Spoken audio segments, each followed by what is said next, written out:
Bonjour chers souscripteurs de la Nouvelle France Libre, merci de me rejoindre pour cette nouvelle vidéo de revue de presse mensuelle internationale sur le Moyen-Orient pour le mois de mars et une partie du mois d'avril.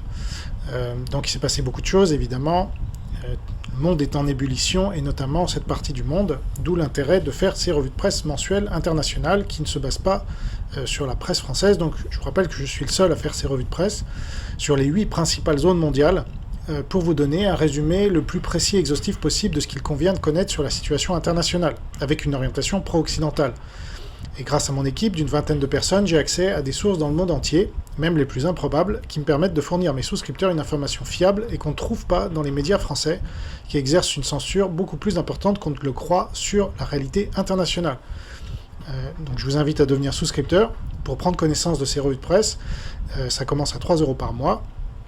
Le lien est dans la description, et je pense que ces 8 revues de presse mensuelles valent à elles seules la souscription. Mais en plus, vous avez des personnalités démasquées, des réactions à des vidéos ou à des articles, un best-of mensuel des meilleurs passages télé que j'ai sélectionnés, et la FAQ souscripteur où vous pouvez me poser toutes vos questions, et j'y réponds dans une vidéo publique. Et en plus, si vous prenez la souscription à 9 € par mois, vous avez accès à 700 vidéos en archive.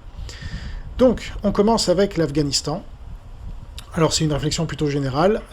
En Afghanistan, profitant de l'absence des autres pays, la Chine construit à grande échelle à travers le pays, notamment des logements, des mines et des puits de pétrole.